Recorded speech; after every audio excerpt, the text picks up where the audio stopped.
Hello friends, आप सब कैसे हैं। आज हम 2019 का फार्माकोलॉजी, पैथोलॉजी और जेनेटिक्स का कंप्लीट पेपर सॉल्यूशन आज हम सॉल्व करने वाले हैं। तो आज की क्लास हमारी थोड़ी सी लंबे होने वाली है, तो लास्ट तक आप ज़रूर बने रहें। आज का हमारा फर्स्ट क्वेश्चन है, डिफाइन एंटी ट्यूबरकुलिन ड्रग। हम इसमें एंटी ट्यूबरकुलिन ड्रग के यहाँ पे डेफिनेशन पूछा गया है। Anti tuberculin drugs are medication use to treat and prevent the tuberculosis by targeting and killing Mycobacterium tuberculosis, the bacterium responsible for the disease। जो anti tuberculin drugs होती हैं वो क्या करती हैं, ट्रीट करती हैं और प्रिवेंट करती हैं। किसको ट्रीट करती हैं? ट्यूबरकुलोसिस को ट्रीट करती हैं। तो वो जो माइक्रोबैक्टीरियम ट्यूबरकुलाई बैक्टीरिया है उसको किल करती हैं और उसको ट्रीट करती हैं। तो इसमें हम इसकी सेकंड डेफिनेशन देख लेते हैं। Anti tuberculosis drugs refers to the class of anti microbial agent specially designed to inhibit the growth and spread of tuberculosis bacteria, often used to combination therapy to prevent drug resistance. Tuberculosis को कौन cause करता है? Mycobacterium ट्यूबरकुलाई cause करता है। तो जो anti tuberculin drugs है वो क्या है? एंटी माइक्रोबियल एजेंट है। वो क्या करती हैं? जो ट्यूबरकुलोसिस का बैक्टीरिया है उसको क्या करती हैं, उसकी ग्रोथ को इनहिबिट कर देती हैं या फिर उसको किल कर देती हैं। हमारा नेक्स्ट क्वेश्चन रहने वाला है फर्स्ट का B, list out the different anti tuberculin drugs. यहाँ पे हमसे पूछा गया है एंटी ट्यूबरकुलिन ड्रग्स को हमें लिस्ट आउट करनी है। Tuberculosis is the one of the most common infectious disease caused by the bacteria Mycobacterium tuberculosis and anti-tubercular agent and drugs are used to treat tuberculosis। जो tuberculosis है उसका most common causative agent कौन सा है? Mycobacterium tuberculosis है। Anti tuberculin drugs होती है वो क्या करती हैं? माइकोबैक्टीरियम ट्यूबरकुलोसिस के अगेंस्ट क्या करती हैं? वर्क करती हैं। अब हम इसका क्लासिफिकेशन देख लेते हैं। Classification of anti tuberculin drugs based on the generation के अकॉर्डिंग हम एंटी ट्यूबरकुलिन ड्रग्स का हम क्लासिफिकेशन देखते हैं, जिसमें आ जाता है फर्स्ट लाइन ड्रग्स आ जाती हैं और सेकंड लाइन ड्रग्स आ जाती है। सबसे पहले हम फर्स्ट लाइन ड्रग्स देख लेते हैं, इसमें क्या क्या होती हैं। These drugs are highly effective with low toxicity profile. जो फर्स्ट लाइन ड्रग्स होती हैं वो क्या होती है? हाईली इफेक्टिव होती है और उनकी टॉक्सिसिटी क्या होती है? कम होती है। These drugs are first choice drug and use to routine. These drugs are always given the combination for therapeutic purpose. ये ड्रग सबसे पहले दी जाती है और इनको कैसे देते हैं? कॉम्बिनेशन ऑफ ड्रग थेरेपी के रूप में हम देते हैं। हमारा आ जाता है second line anti tubercular drugs आ जाती हैं। जो सेकंड लाइन होती हैं, सबसे पहले हम फर्स्ट लाइन देते हैं। अगर फर्स्ट लाइन से ट्रीट नहीं होता तो फिर हम सेकंड लाइन देते हैं। इसमें आ जाती है these drugs have medium anti-tuberculin efficacy। The toxic effect of these drugs appear due to the longer duration of anti-tubercular therapy। These drugs are used to reserve drugs and always given the different combination with first line drug. ये जो second line drugs होती हैं वो first line के साथ में combination में भी बहुत बार दी जाती है। अब हम इसका ड्रग बेस्ड ऑन जनरेशन हम इसका क्लासिफिकेशन देख लेते हैं कि फर्स्ट लाइन और सेकंड लाइन में कौन कौन सी ऐसी ड्रग्स हैं जो आती हैं।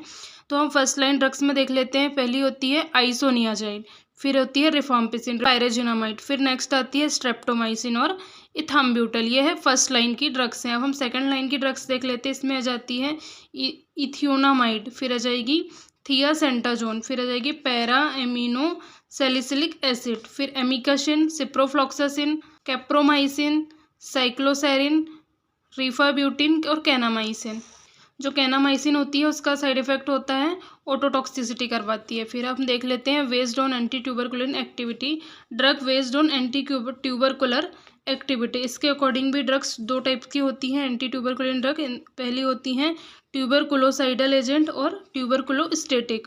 अब हम इसमें स्टेटिक और साइडल देखते हैं। जो ट्यूबरकुलोसाइडल होती हैं वो जो ट्यूबरकुलिन बैक्टीरिया है उसको क्या करेगी? किल करेगी। और जो स्टैटिक होती है वो क्या करेगी? उसकी ग्रोथ को इनहिबिट कर देगी। तो हम पहले ट्यूबरकुलोसाइडल एजेंट देख लेते हैं। इसमें आ जाती है आइसोनियाजाइड, रिफाम्पिसिन, स्ट्रेप्टोमाइसिन, पायरेजिनामाइड, कैप्रोमाइसिन और कैनामाइसिन, सिप्रोफ्लॉक्सासिन। ये में हम देख लेते हैं स्टैटिक में इथाम्ब्यूटल आती है, इथियोनामाइड आती है, थियासिटामाइड आती है, साइक्लोसेरिन आती है और पीएएस आती है। हमारा नेक्स्ट क्वेश्चन है फर्स्ट का C, right nurses responsibility in administration of these. Anti tuberculin drugs को देते टाइम हमें नर्सेज को क्या रिस्पॉन्सिबिलिटी रखनी चाहिए, वो यहाँ पर क्वेश्चन पूछा गया है। अब हम देख लेते हैं contraindicated in liver disease. अगर किसी को लीवर डिसीज है तो हम आइसोनियाजाइड उसको नहीं दे सकते हैं। For active TB direct observation therapy DOTS is done to ensure compliance. फिर नेक्स्ट आ जाएगा take IINH on empty stomach 1 hours before meal and 2 hours after मील।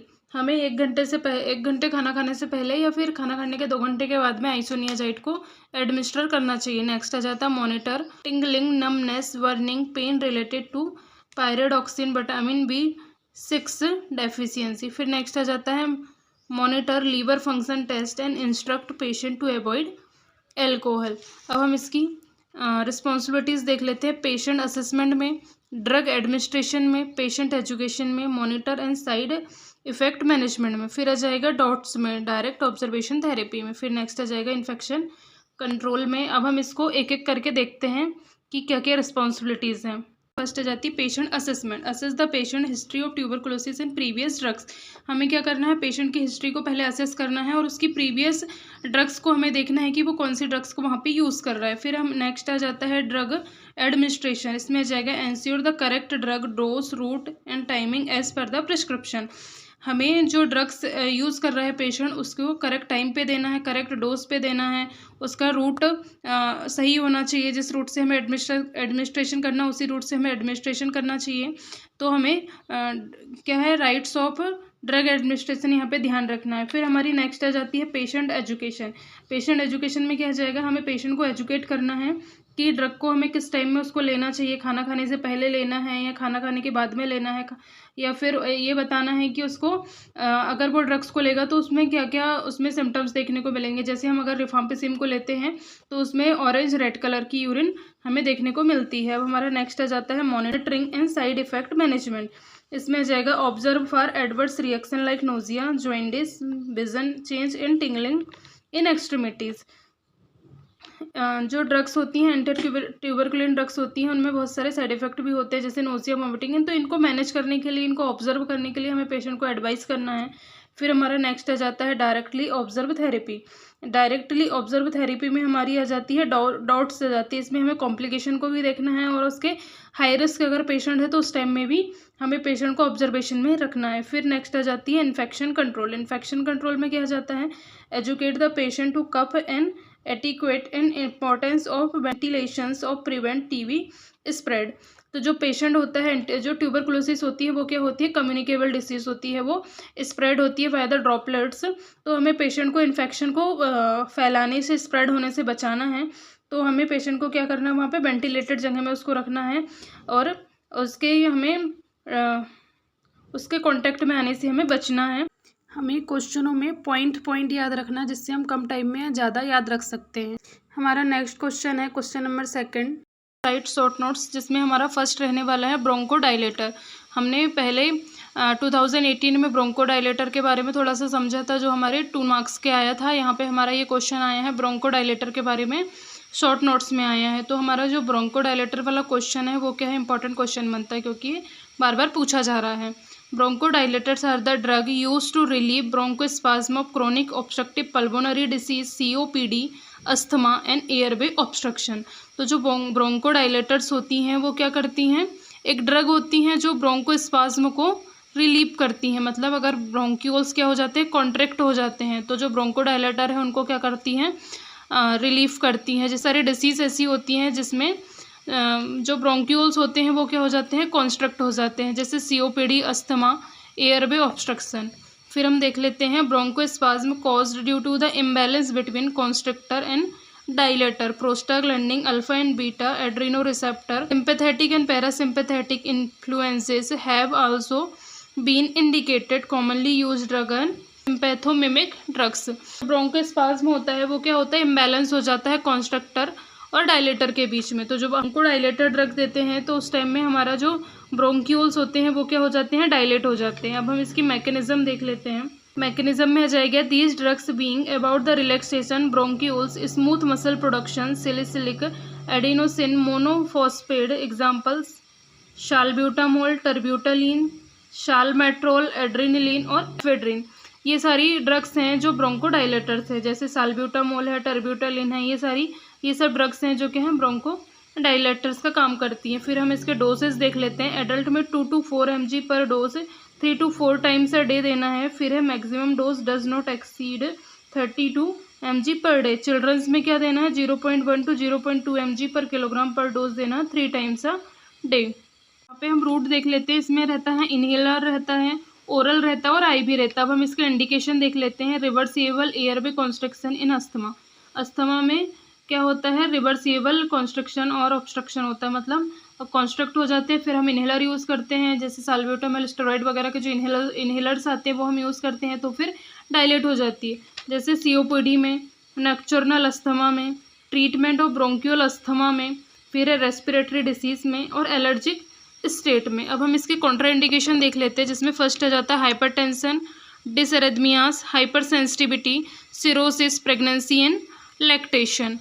अब हम इसका ड्रग इंट्रैक्शन देख लेते हैं। ड्रग इंट्रैक्शन में आ जाएगा hypokalemia occurs if these drugs taken with the reduce steroid and diuretics. फिर आ जाएगा effect are antagonized by non selective beta blockers and less so by the cardio selective beta blockers. फिर आ जाएगा hypertensive crisis. अब हम इसके side effect देख लेते हैं, क्या क्या साइड इफेक्ट होते हैं ब्रोंकोडायलेटर ड्रग्स को लेने के बाद में। इसमें आ जाएगा insomnia, anxiety, restlessness, fatigue, headache और ट्रेमर, ये इसके साइड इफेक्ट हैं। इसके एडवर्स इफेक्ट देख लेते हैं। एडवर्स इफेक्ट में आ जाता है हाइपर काइनेसिया आ जाता है, ड्राउजीनेस आता है, कार्डियक एरिथमियास आता है और ट्रैकिकार्डिया आता है। अब हम रोल ऑफ नर्स देख लेते हैं, क्या क्या रोल प्ले करती है एक नर्स। फर्स्ट आ जाएगा teach patient how to use inhaler, emphasize to take and correct dose of medication at the right time. Inhaler can be used at 20 minutes interval.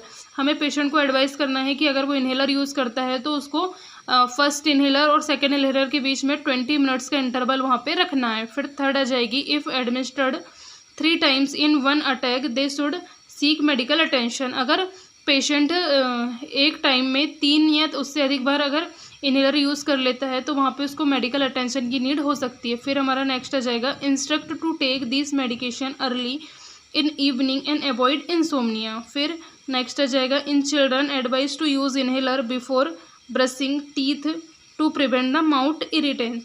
हमें चिल्ड्रन में अगर इनहेलर यूज़ कर रहे हैं तो उस टाइम में बोलना है कि ब्रश करने से पहले इनहेलर को यूज़ करना है। अगर ब्रश करने से पहले इनहेलर को यूज़ करता तो इस टाइम में हम माउथ इरिटेशन को हम प्रिवेंट कर सकते हैं। हमारा नेक्स्ट क्वेश्चन है सेकंड का B, fluid and electrolyte therapy. Fluid replacement is based on the body fluid need. The adult is body composed approximately 60% of water and human embryo has 97% water and the newborn infant has 77% of water. तो जो हमारी body होती है वो क्या होती है, adult की 60% वाटर से बनी होती है। जो एम्ब्रियो होते हैं उनकी 97% वाटर होता है उनकी बॉडी में, और जो इन्फेंट होते हैं, न्यूबॉर्न्स होते हैं, उनकी बॉडी में 77% वाटर होता है। फिर है body fluid. The concentration of body fluid is describe in the term of osmolarity. फिर हम देख लेते हैं कि ऑस्मोलैरिटी क्या होती है। It is the osmotic pull exerted by the particle solute by unit of water expressed as osmolar and milliosmoles per kilogram, milliosmol per kilogram of water। Osmolarity को देखते हैं कि पर किलोग्राम में कितने मिली ऑस्मोल जो सॉल्यूट्स होते हैं, पार्टिकल्स होते हैं, वो यहाँ पे प्रेजेंट होते हैं। फिर हम देख लेते हैं these are types of fluid concentration and the based on the osmolarity of the body. यहाँ पे ऑस्मोलैरिटी बॉडी की डिपेंड्स करती है, मतलब पर किलोग्राम में कितने मिली ऑस्मोल सॉल्यूट्स होते हैं वो यहाँ पे प्रेजेंट होते हैं। फर्स्ट हम देखते हैं आइसो ऑस्मोलर फ्लूइड। जो आइसो ऑस्मोलर फ्लूइड होता है उसमें क्या होता है, fluid which has the same portion of weight of particles, example sodium, glucose, urea, protein, water. फिर हम नेक्स्ट देख लेते हैं hypo osmolar fluid. Hypo osmolar fluid में क्या जाता है, fluid which has more particles than water. Water से उसमें जो पार्टिकल्स की मात्रा है वो क्या होती है, मोर होती है। फिर है हाइपर ऑस्मोलर फ्लूइड। इसमें क्या जाएगा, fluid which has the more particles than less water.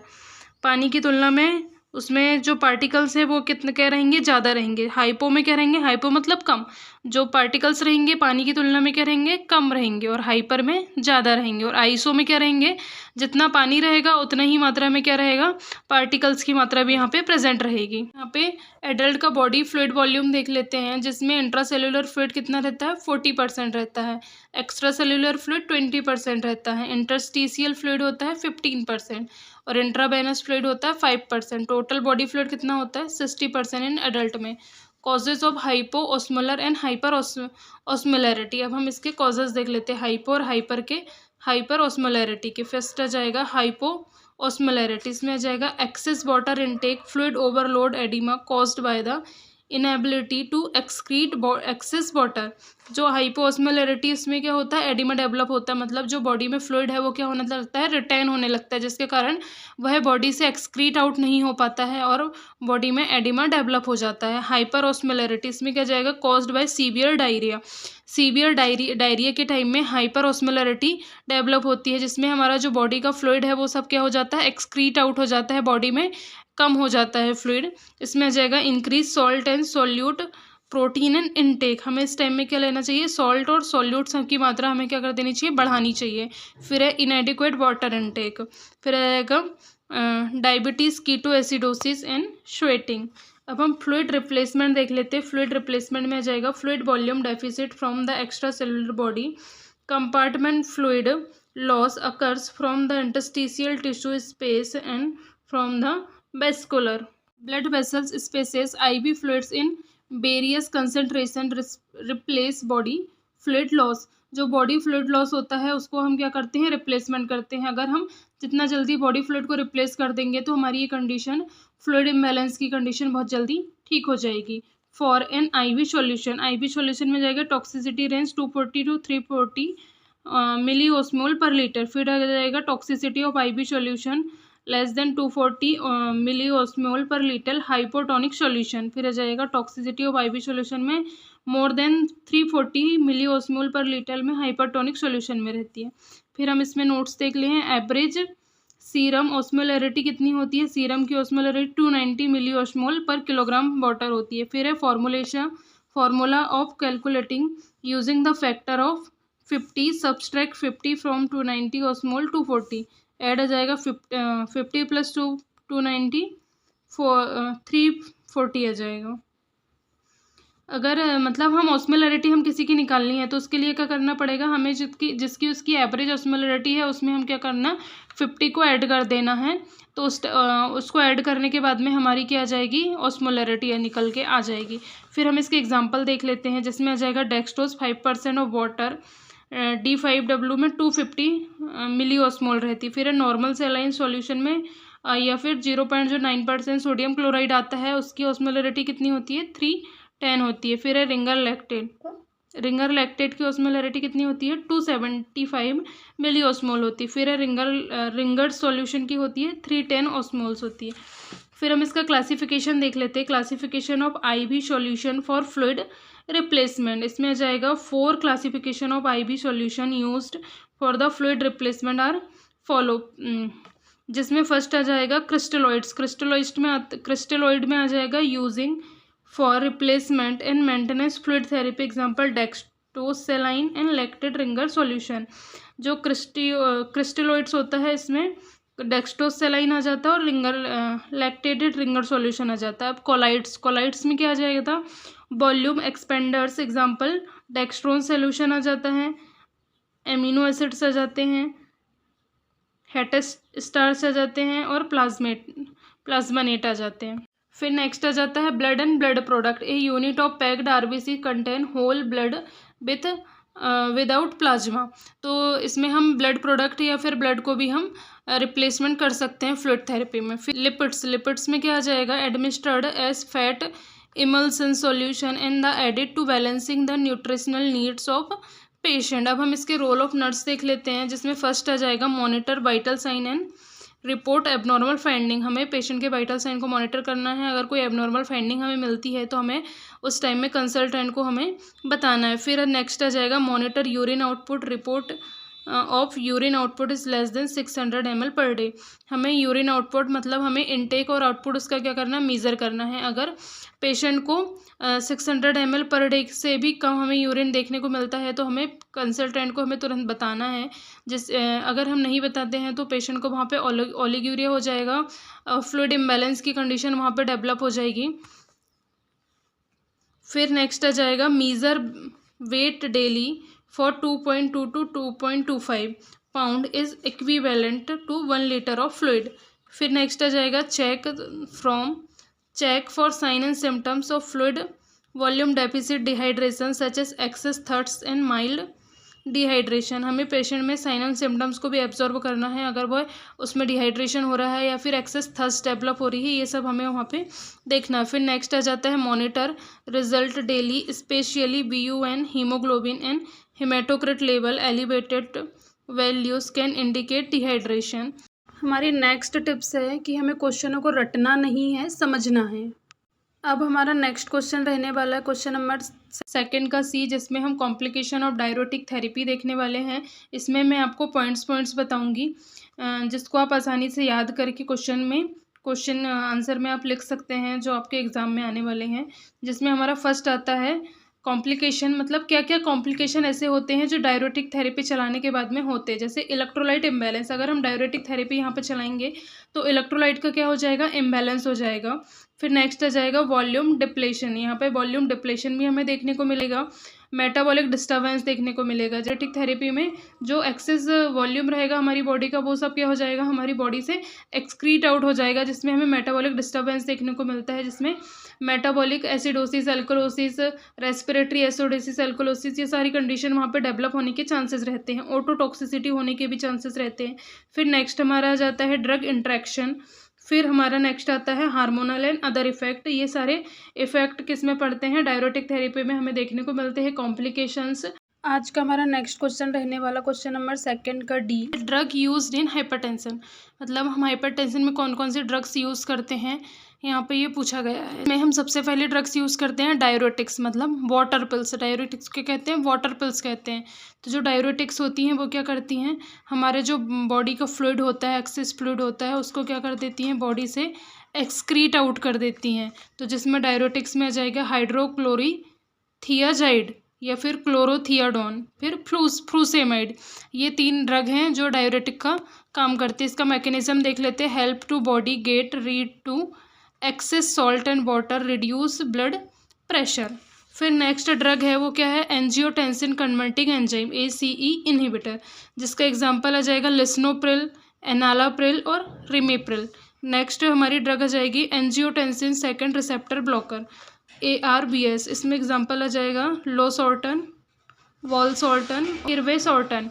फिर हमारी नेक्स्ट ड्रग आ जाती है calcium channel blocker. Calcium channel blocker के हम एग्जांपल देख लेते हैं। एम्लोडिपिन आती है, निफेडिपिन आती है और डेल्टियाजैम आती है। अब हमारी नेक्स्ट ड्रग है जो हम हाइपरटेंशन में यूज़ कर सकते हैं, वो है बीटा ब्लॉकर। इसमें कौन कौन सी ड्रग आती हैं, मेटोप्रोलोल आती है, एटेनोलोल होती है और प्रोपेनोलोल आती है। फिर हमारी नेक्स्ट ड्रग कौन सी है, अल्फा ब्लॉकर है। अल्फा ब्लॉकर में कौन सी आ जाएगी, प्रजोशिन आती है और डेक्साजोशिन आती है। नेक्स्ट आ जाएगी centrally acting agents. Centrally acting agents में आ जाएगी क्लोनोडिपिन और मेथिल्डोपा।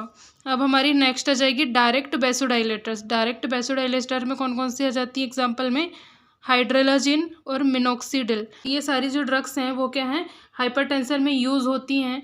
आप इनको अच्छे से देख लें और इनको बार बार रिवीजन करें, जिससे आपको ये ड्रग्स के नाम याद हो जाएं।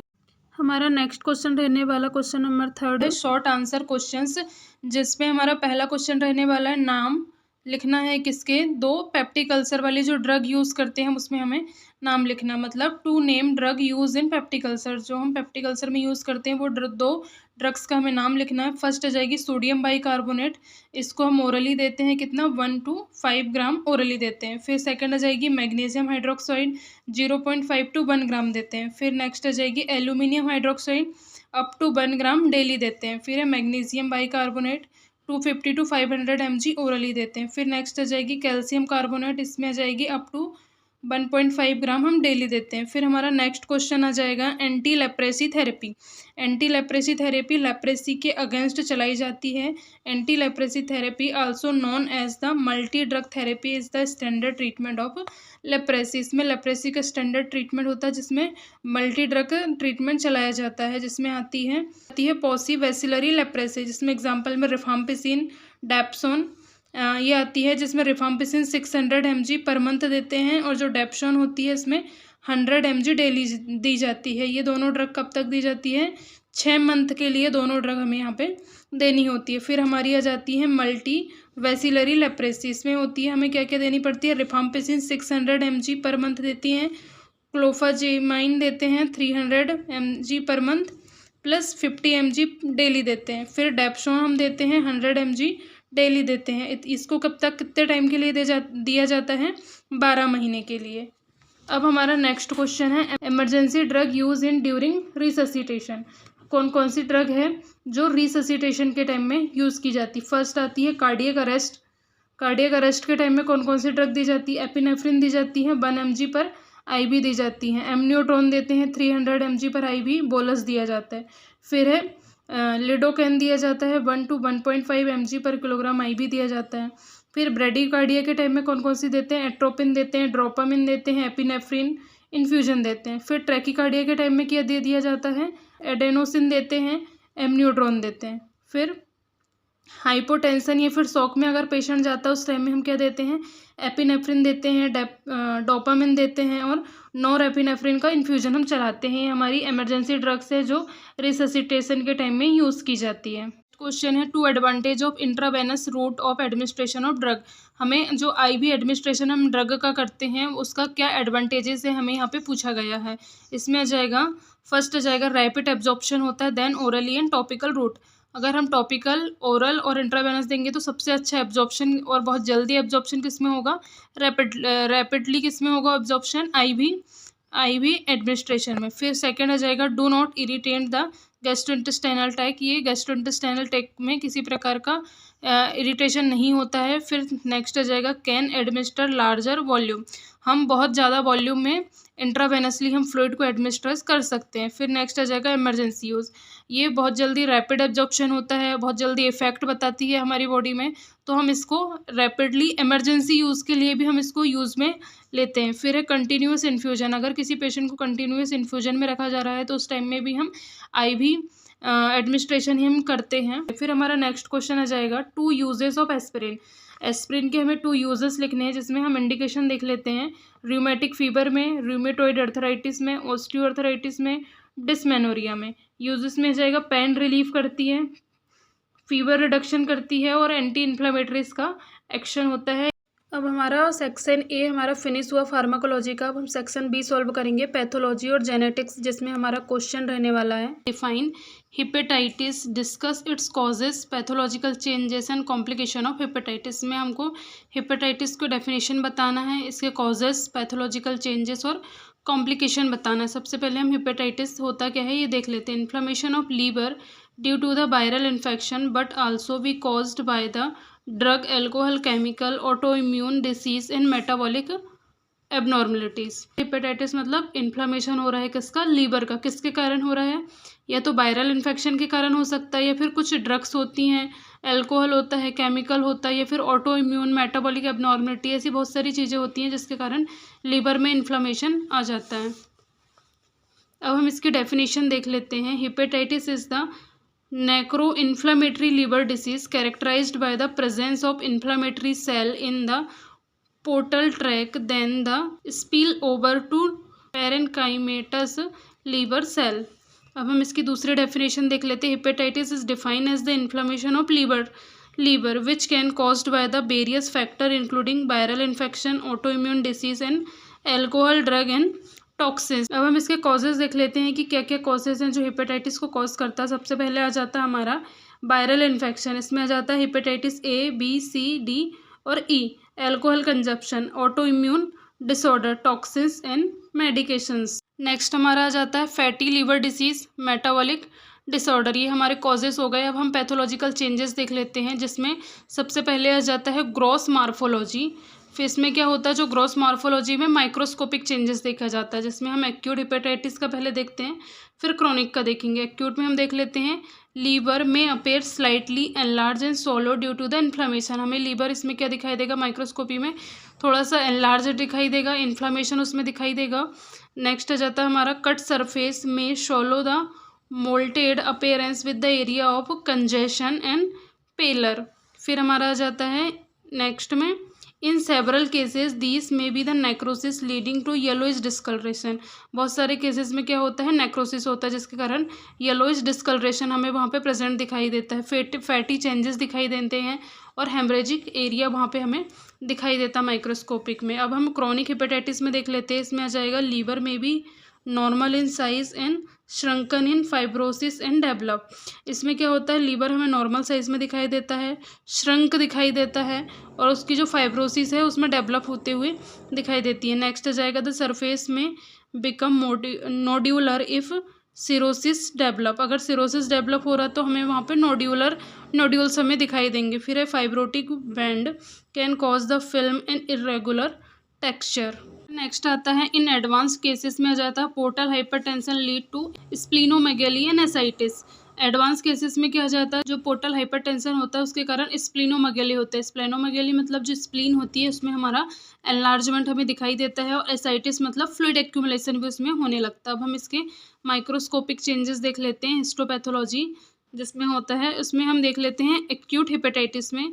इसमें होता है बलूनिंग डिजेनरेशन ऑफ हेपेटोसाइट, स्वैलन होता है, पेल स्टेनिंग सेल्स दिखाई देती हैं। फिर है lobular inflammation with lymphocytes, macrophages and occasional eosinophils. फिर नेक्स्ट आ जाता है apoptosis and necrosis of hepatocyte often seen in the Councilman bodies acidophils apoptotic cells. फिर आ जाएगी Kupffer cell hyperplasia and sinusoidal congestion. आ जाएगा in severe cases bridging necrosis extending between portal tract में होती है और सेंट्रल वेन में होती है। फिर हम नेक्स्ट इसका देख लेते हैं क्रॉनिक हेपेटाइटिस में क्या क्या हमें पैथोलॉजिकल चेंजेस देखने को मिलते हैं, माइक्रोस्कोपिक चेंजेस हमें क्या क्या देखने को मिलते हैं, हम ये देख लेते हैं। इसमें आ जाएगा फर्स्ट इंटरफेस हेपेटाइटिस। इसमें आ जाएगा पीज मील नेक्रोसिस होती है जिसमें inflammatory cell attacking hepatocytes at the portal parenchymal interface. फिर नेक्स्ट इसमें आ जाता है मोनोन्यूक्लियर सेल इन्फिल्ट्रेट आ जाता है जिसमें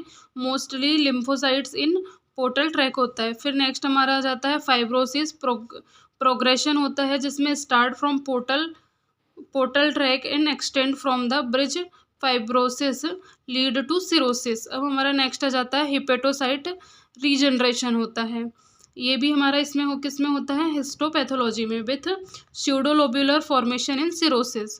फिर हमारा नेक्स्ट आ जाता है in viral hepatitis ground glass hepatocytes in hepatitis B and steatosis in hepatitis C में इन सीन। फिर हम इसके कॉम्प्लिकेशन देख लेते हैं कि क्या क्या कॉम्प्लिकेशन हमें देखने को मिलते हैं हेपेटाइटिस में। एक्यूट हेपेटाइटिस के क्या क्या कॉम्प्लिकेशन होते हैं, फुलमिटेंट हेपेटिक फेलियर होता है, एक्यूट लीवर फेलियर होता है। फिर कोगुलोपैथी ब्लीडिंग डिसऑर्डर्स होते हैं। फिर हेपेटिक एंसेफेलोपैथी होती है। फिर किडनी फेलियर होता है। फिर क्रॉनिक हेपेटाइटिस में क्या कॉम्प्लिकेशन होते हैं, उसमें आ जाता है सिरोसिस आता है, लीवर कैंसर आता है जिसमें हेपेटो सेलुलर कार्सिनोमा भी कहते हैं। फिर आ जाता है हमारा पोर्टल हाइपरटेंशन आता है, एसाइटिस आती है, जॉइंडिस आती है, ऑस्टियोपोरोसिस आती है। हमारा नेक्स्ट क्वेश्चन रहने वाला है question number 5 right short note, जिसमें हम डिफरेंस बिटवीन क्रॉनिक ब्रोंकाइटिस और एम्फाइसीमा में देखेंगे। तो हम सबसे पहले इसके नोट्स देख लेते हैं, उसके बाद में हम डिफरेंस बिटवीन देखेंगे कि क्या क्या डिफरेंस होते हैं क्रॉनिक ब्रोंकाइटिस और एम्फाइसीमा में। आपको ये इनके नोट्स के बारे में एग्जाम में नहीं लिखना है, बस डिफरेंस बिटवीन लिखना है, जो मैं बाद में नोट्स के बाद में ये नोट्स बताने के बाद में डिफरेंस बिटवीन बताऊँगी, वो आपको एग्जाम में लिखना है। ये नोट्स आपके समझने के लिए हैं। फिर इसमें आ जाएगा, हम देख लेते हैं क्रॉनिक ब्रोंकाइटिस। डेफिनेशन देख लेते हैं, excessive production of tracheobronchial mucus causing cough and expectoration for the least 3 consecutive month during 2 consecutive year. हम इसकी इटियोलॉजी देख लेते हैं, किस किस कारण होता है, स्मोकिंग के कारण, exposure to toxins, fumes, air pollutant, recurrent respiratory track infection. अब हम इसकी पैथोलॉजी समझ लेते हैं। The gross changes are non specific, there is the thickening of walls of bronchi and bronchioles. इसमें क्या होता है, ग्रॉस चेंजेस में ग्रॉस चेंजेस क्या क्या होते हैं, इसकी थिकनिंग हो जाती है वॉल्स में, ब्रोंकाई की और ब्रोंक्यूल्स की। Their lumen contain the excessive thick mucus, इसमें क्या होता है, थिक म्यूकस बनता है। फिर है माइक्रोस्कोपिक शो में क्या होता है, infiltration of mucus and lymphocytes, plasma cells and macrophages. There may be the focal ulceration and metaphages, there may be focal ulceration and metaplastic changes of the surface epithelial, the mucosa show mark mucus gland hyperplasia, chronic infiltration and fibrosis. ये इसके microscopic changes हुए। अब हम इसके clinical feature देख लेते हैं, जिसमें आ जाता है the patient present with the prominent cough with sputum in severe cases hyperapnea and hypoxemia cause the cyanosis. Therefore, these patients are described as the blue bluster with progression of disease and patient develop the pulmonary hypertension and cardiac failure. तो इनका clinical picture में क्या आ जाएगा, इसमें patient को prominent कफ रहेगा with sputum के साथ में, स्पुटम में उसका क्या होगा, बाहर होगा। और जो सीवियर केसेस है उसमें हाइपर एपनिया होने की चांसेस है और हाइपोक्सीमिया होने के चांसेस है, जिससे अगर हाइपोक्सीमिया हो जाएगा, ब्लड में ऑक्सीजन की कमी हो जाएगी, तो वहाँ पे हमें साइनोसिस भी देखने को मिलेगा और पेशेंट को क्या होंगे, ब्लू ब्लस्टर जैसे वहाँ पे पेशेंट को बनने लगेंगे। अब हम इस एम्फाइसीमा देखते हैं। Emphysema is the chronic obstructive airway disease. Emphysema क्या है, क्रॉनिक ऑब्स्ट्रक्टिव डिसीज है जो क्या कैरेक्टराइज करती है, permanent enlargement of air space. जो एयर स्पेस होते हैं उसमें क्या हो जाता है, परमानेंट एनलार्जमेंट हो जाता है distal to terminal bronchioles. Like chronic bronchitis emphysema, it is a disease affecting chronic cigarette smoker. ये किसको होती है, क्रॉनिक सिगरेट स्मोकर्स को होती है। It is the rare in non smokers and present. ये नॉन स्मोकर्स को नहीं होती है, फिर बहुत कम होती भी है तो बहुत कम मात्रा में होती है। फिर it is the secondary to alpha antitrypsin deficiency. अब हम इसकी पैथोजेनेसिस देख लेते हैं। पैथोजेनेसिस में क्या आ जाता है, the exact pathogenesis is unknown. मतलब जो एम्फाइसीमा है उसकी पैथोजेनेसिस अननोन है, पता नहीं है। फिर है irritant is smoke provoke and influence of inflammatory cell into the alveoli. फिर नेक्स्ट आ जाता है, they release the proteolytic enzyme which destroy the alveolar wall. क्या करते हैं वो, प्रोटियोलाइटिक एंजाइम को रिलीज करते हैं जिससे एल्वियोलर वॉल होती हैं डिस्ट्रॉय होती हैं। फिर नेक्स्ट आ जाएगा इलास्टेड derived from the leukocytes.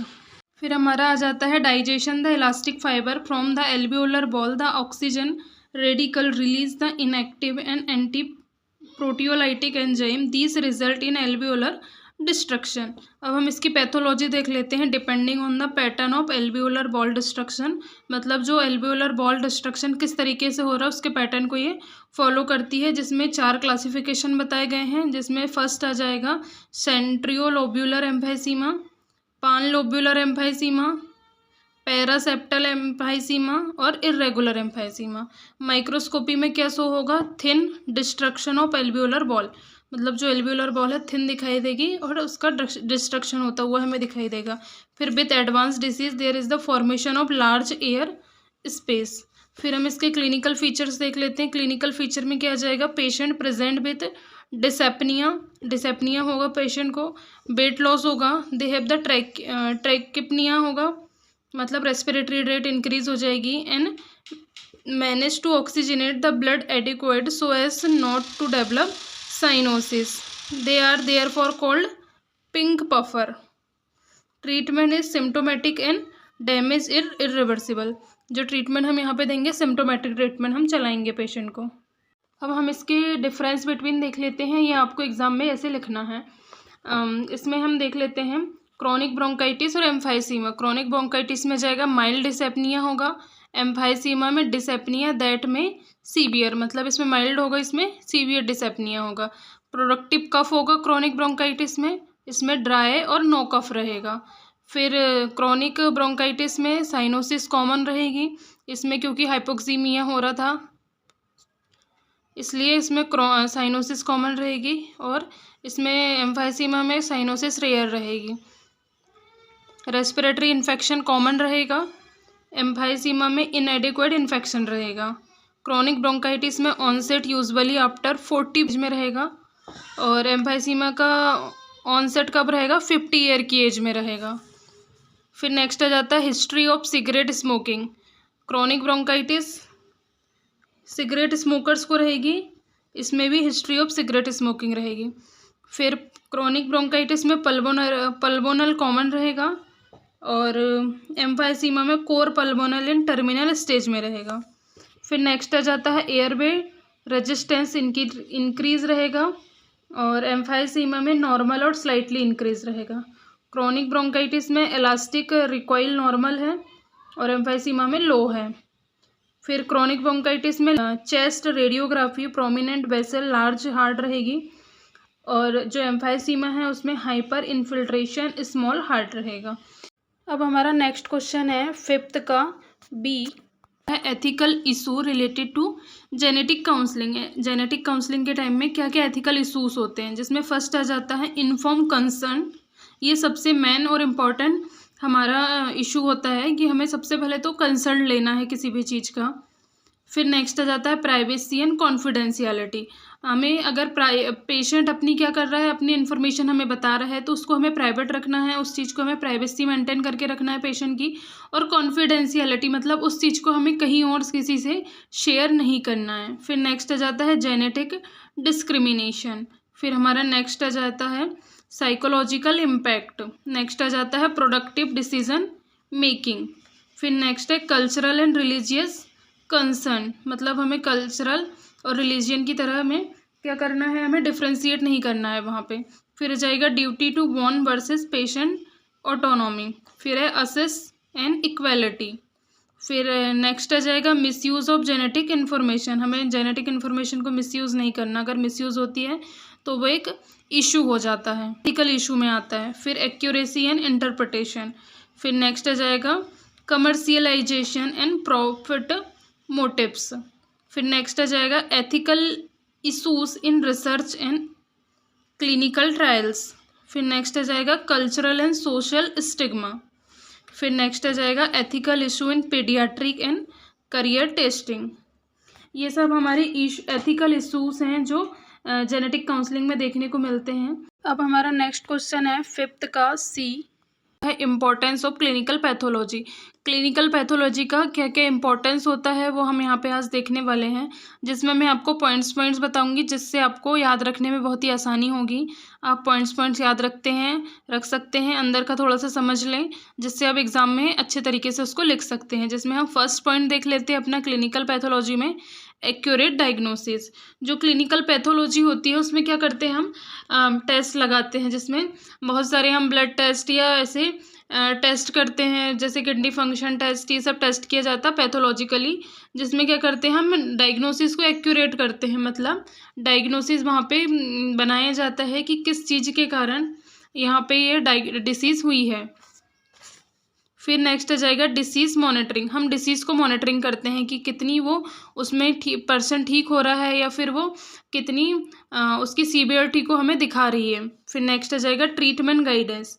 Clinical pathology में हम अगर डिसीज़ को पहचान लेते हैं तो वहाँ पे हमारा जो ट्रीटमेंट गाइडेंस रहेगा वो भी एक्यूरेट रहेगा। अगर हम एक्यूरेट डायग्नोसिस हमारी निकाल लेते हैं कि पेशेंट को ये प्रॉब्लम है, तो उस चीज़ का हम ट्रीटमेंट उसको प्रोवाइड कर सकते हैं। फिर नेक्स्ट आ जाता है इन्फेक्शन कंट्रोल, कि कैंसर डिटेक्शन। कैंसर डिटेक्शन भी एक इम्पोर्टेंस पॉइंट बनता है। अगर हम अर्ली डिटेक्शन कर लेते हैं कैंसर का तो उसको हम क्योर करने में आसानी हो जाती है हमारे लिए। अगर हम फर्स्ट स्टेज में ही उसको पहचान लेंगे तो जितना जल्दी हम उसको पहचानेंगे, डिटेक्ट करेंगे, उतना जल्दी हम उसको ठीक कर सकते हैं। अगर हम लास्ट स्टेज में करेंगे, फोर्थ फिफ्थ स्टेज में करेंगे, तो हम उसमें वो हमारे लिए लाइफ थ्रेटनिंग हो जाएगी। फिर नेक्स्ट आ जाएगा ब्लड डिसऑर्डर्स एंड ट्रांसफ्यूज़न। फिर नेक्स्ट आ जाता है public health and disease prevention. हमारा नेक्स्ट क्वेश्चन रहने वाला है फिफ्थ का D, vascular event in acute inflammation, जिसमें हम देखते हैं inflammation is the response of vascularise living tissue to injury. Acute inflammation is characterise by the sudden onset of inflammation and last for the short duration.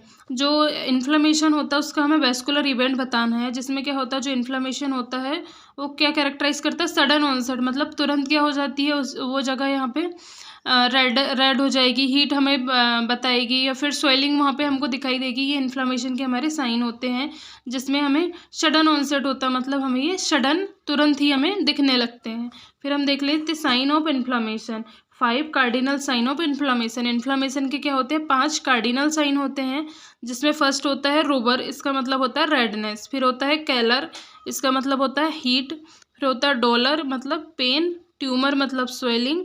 और फंक्सियो लेजा मतलब loss of function. ये इसके 5 cardinal sign होते हैं। अब हम इसके कॉजेज देख लेते हैं कि किस किस कारण से इन्फ्लामेशन होता है। फर्स्ट आ जाएगा इन्फेक्शन, बैक्टीरिया, वायरस या फिर पैरासाइट के थ्रू हो सकता है, एंड माइक्रोबियल टॉक्सिन से। फिर नेक्स्ट आ जाएगा ट्रॉमा। नेक्स्ट आ जाएगा फिजिकल एंड केमिकल एजेंट्स। फिर आ जाएगा foreign bodies, immune reaction, next आ जाएगा टिश्यू नेक्रोसिस। फिर हम देख लेते हैं inflammation is the complex process that includes. Inflammation क्या है, कॉम्प्लेक्स प्रोसेस है जिसमें क्या है वेस्कुलर चेंजेस है और सेल्यूलर चेंजेस है। सबसे पहले हम वेस्कुलर चेंजेस को देख लेते हैं। इसमें आ जाएगा the initial response of arterioles to injurious stimulus in vaso constriction. फिर आ जाएगा this is the followed by vaso dilation. तो जो वेस्कुलर चेंजेस रहेंगे इसमें क्या रहेगा, कॉन्स्ट्रिक्शन और डायलेटेशन होगा किसका, आर्टरियोल्स का। फिर नेक्स्ट आ जाएगा vaso dilation result in the increase in blood flow causing redness. वहाँ पे वेसो डायलेशन हो जाएगा जिसके कारण क्या होगी, वहाँ पे मतलब जो ब्लड सप्लाई रहेगा वो इंक्रीज हो जाएगा जिसके कारण हमें रेडनेस दिखाई देगा, हाइपर इमिया दिखाई देगा। फिर है mild swelling and increase in the temperature. वहाँ पे हमें स्वेलिंग भी प्रेजेंट रहेगी और टेम्परेचर भी वहाँ का क्या होगा, इंक्रीज होने लगेगा। फिर नेक्स्ट आ जाएगा this result is increase hydrostatic pressure in the capillaries and venules which force fluid through the vessels wall into the tissue। फिर नेक्स्ट आ जाएगा this fluid is called the transudate. तो यहाँ पे क्या होता है, जो हाइड्रोस्टेटिक प्रेशर है कैपिलरीज का, वेन्स का, वो क्या होने लगता है, फोर्स से फ्लूइड को वेसल्स टिश्यू में क्या करता है, भेजता है। उस फ्लूइड को हम क्या कहते हैं, ट्रांसड्यूसर कहते हैं। फिर नेक्स्ट आ जाएगा this is followed by increase permeability of vessels wall permitting the movement of protein rich fluid as well as the cell into the interstitium। फिर नेक्स्ट आ जाएगा this is called the exudate. फिर next आ जाएगा this increase the plasma osmotic pressure of interstitium resulting in the accumulation of fluid in the extravascular space is called the edema। तो जो extra vascular space में जो fluid accumulate होता है हम उसको क्या बोलते हैं, एडिमा बोलते हैं। अब हमारा नेक्स्ट क्वेश्चन रहने वाला है फिफ्थ का, ई है CSF सैंपल कलेक्शन मेथड। हमें क्या बताना है यहाँ पे, CSF की सैंपल की कलेक्शन मेथड हमें बताना है। CSF क्या है, सेरेब्रोस्पाइनल फ्लूइड है। Cerebrospinal fluid is the typically collected through the lumbar puncture also known as the spinal tap। जो cerebrospinal fluid है उसका कलेक्शन हम कैसे करते हैं, लंबर पंचर एक प्रोसेस होता है, एक प्रोसीजर होता है। एसेप्टिक प्रोसीजर के थ्रू हम लंबर पंचर करते हैं और वहाँ से हम सेरेब्रोस्पाइनल फ्लूइड को कलेक्ट करते हैं। हम इसको जो लंबर पंचर होता है उसको हम स्पाइनल टैप के नाम से भी जानते हैं। अब हम मेथड्स देख लेते हैं, मेथड्स ऑफ CSF कलेक्शन। क्या क्या मेथड्स होती है, फर्स्ट होती है पेशेंट को प्रिपेयर करना, मतलब पेशेंट प्रिपरेशन। इसमें जाएगी ऑब्टेन इन्फॉर्म कंसर्न। हमें क्या करना है, पेशेंट को कंसर्न लेना है क्योंकि हम यहाँ पे लंबर पंचर करने वाले हैं, ये एक प्रोसीजर होता है। टाइम ड्यूरेशन इसमें थोड़ा सा कम लगता है पर ये एक एसेप्टिक तरीके से करने वाला स्टरलाइन प्रोसीजर होता है। फिर नेक्स्ट आ जाएगा explain the procedure and potential risk, example headache, infection and bleeding. हमें प्रोसीजर के टाइम में जो पेशेंट को क्या क्या रिस्क होंगे वो वहाँ पे पेशेंट को हमें समझाना है, पूरा प्रोसीजर बताना है कि प्रोसीजर में होता क्या है, हम कैसे करेंगे उसको हमें पेशेंट को बताना है। प्रोसीजर हम उसको डराना नहीं है कि हम इसमें निडल इंसर्ट करेंगे, ये करेंगे, ऐसा करके पेशेंट को डराना नहीं है, उसको समझाना है प्रोसीजर के बारे में और उसको बताना कि क्या क्या पोटेंशियल इसके रिस्क हो सकते हैं, जैसे इन्फेक्शन, इन्फ्लेमेशन या ब्लीडिंग वहाँ पे हो सकती है। फिर नेक्स्ट आ जाएगा पोजीशन द पेशेंट। हमें पेशेंट को पोजीशन प्रोवाइड करनी है जिसमें कौन सी, लेटरल डेक्यूबाइटस पोजीशन यहाँ पे दी जाती है, lying on the side knee to chest, ये पोजीशन दी जाती है। या फिर दूसरी पोजीशन रहती है कौन सी, सिटिंग पोजीशन, इसमें रहती है learning forward with back curve रहता है। फिर नेक्स्ट स्टेप आ जाती है स्टरलाइन प्रिपरेशन। स्टरलाइन प्रिपरेशन में क्या क्या क्या आ जाता है, clean the lower back with aseptics. हमें जो लोअर बैक होता है पेशेंट का, जहाँ पे L3 L4 रीजन हमें मिलता है वहाँ पे हमें क्या करना, L3 L4 या फिर L4 L5 में जहाँ पे हमें रीजन मिलता है उस टाइम में हमें क्या करना है, एंटीसेप्टिक सॉल्यूशन से वहाँ पे क्लीन करना, जैसे हम बीटाडीन वहाँ पे यूज़ करते हैं। फिर tap the area with the sterile covering. फिर हमें क्या करना, उस एरिया को टैप करके देखना। फिर identify the L3 L4 and L4 L5 inter vertical space. हमें क्या करना है, L3 L4 या फिर L4 L5 के बीच में इंटर वर्टिबल स्पेस, मतलब दो वर्टिब्रा के बीच के स्पेस को हमें आइडेंटिफाई करना है। फिर आ जाएगा usually at the level of the iliac crust. ये ज़्यादातर क्या होता है, इलियक क्रस्ट के यूजुअली होता है, पास पास होता है। फिर यहाँ पे हमारा आ जाता है नेक्स्ट निडल इंसर्शन, हमारा थर्ड पॉइंट आ जाता है निडल इंसर्शन। इसमें क्या रहता है, use the 22 goes spinal needle with a stellate. हमें क्या करना है, 22 गोज के स्पाइनल निडल को हमें क्या करना है, इंसर्ट करना है। उसमें क्या रहेगा, स्टिलेट भी वहाँ पे प्रेजेंट रहेगा, मतलब जो शार्प पार्ट होता है निडल का वो भी वहाँ पे हमें प्रेजेंट रखना है।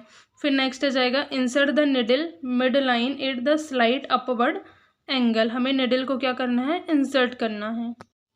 फिर हमारा नेक्स्ट आ जाता है advance slowly until resistance is loss indicating entry into the sub arachnoid space. फिर हमारा आ जाता है remove the stylet to allow CSF to flow. हमें क्या करना है, इंसर्ट करने के बाद में स्टीलेट को हटाना है। जब हम स्टीलेट को हटाएंगे तो हमारा CSF वहाँ से बैक फ्लो करके बाहर आएगा, तो उस टाइम में हमें कलेक्ट करना है। फिर आ जाता है CSF कलेक्शन, फोर्थ मेथड हमारी आ जाती है CSF कलेक्शन करना। फिर आ जाएगा collect 3 to 4 ml of CSF in sterile tubes. जो स्टरलाइन ट्यूब्स है उसमें हमें CSF को कलेक्ट करना for different test microbiology, biochemistry and cytology. फिर आ जाएगा measure opening pressure using the manometer if needed. फिर हमारा नेक्स्ट पॉइंट आ जाता है needle removal and after care. Needle को रिमूव करने के बाद में हमें और क्या क्या आफ्टर केयर हमें प्रोवाइड करनी है पेशेंट को, वो हमें यहाँ पे बताना है। फिर आ जाएगा replace the stellate and careful remove the needle. फिर हमें क्या करना है, स्टिलेट को रिप्लेस करना है और हमें केयरफुली उस निडल को क्या करना, आउट करना। फिर आ जाएगा अप्लाई प्रेशर एंड स्टरलाइन ड्रेसिंग। हमें जहाँ से हमने स्टिलेट को जहाँ से हमने इंसर्शन किया था निडल का, वहाँ पे हमें क्या करना है, प्रेशर ड्रेसिंग करनी। मतलब हमें प्रेशर के साथ में उसको स्टरलाइन ड्रेसिंग करनी है, प्रेशर अप्लाई करना है, जिससे उसका बैक फ्लो नहीं आना चाहिए। फिर क्या करना है, instruct the patient to lie flat for at least the 1 hour to reduce the risk of post lumbar puncture headache. हमें क्या करना है, पेशेंट को एडवाइस करना है कि वो निडल को निकलने के बाद में आफ्टर केयर क्या करना है, पेशेंट को फ्लैट पोजीशन में सोना है, मतलब फ्लैट पोजीशन में ही उसको लेटे रहना है, जिससे क्या रहेगा, उसका जो लंबर पंचर होने के बाद में जो हेडेक डेवलप होता है, जो इसके पोटेंशियल रिस्क में मैंने आपको बताया था कि यहाँ पे हेडेक डेवलप हो सकता है, इन्फेक्शन या फिर ब्लीडिंग। तो हमें लंबर पंचर का ये प्रोसीजर के बाद में पेशेंट को ज़्यादातर रहता है कि हेडेक डेवलप होता है, तो हमें हेडेक को कम करने के लिए पेशेंट को ये एडवाइस करना कि वो लाई डाउन पोजीशन में क्या रहे, फ्लैट लेटा रहे। फिर हम देख लेते हैं अल्टरनेटिव मेथड्स क्या क्या यूज़ कर सकते हैं, जिसमें आ जाती है क्रिस्टनल पंचर होता है at base of the skull and rarely use. मतलब क्रिस्टनल पंचर भी कर सकते हैं, लंबर पंचर अगर नहीं होता है तो। फिर नेक्स्ट आ जाता है वेंट्रिकुलर टैप कर सकते हैं, जिसमें through the skull in neonates and neurosurgical patient. ये न्यूनेट्स और न्यूरोसर्जिकल पेशेंट में यूज़ किया जाता है। आज का हमारा लास्ट क्वेश्चन रहने वाला है फिफ्थ का F वुंड हीलिंग। ये हमारे शॉर्ट नोट्स में पूछा गया है ये क्वेश्चन, तो हम देख लेते हैं वुंड हीलिंग के बारे में। इसमें आ जाएगा skin damage set in the motion a sequence of event that repair the skin it's normal structure and function. Wound healing is occurs depending upon the depth of injury.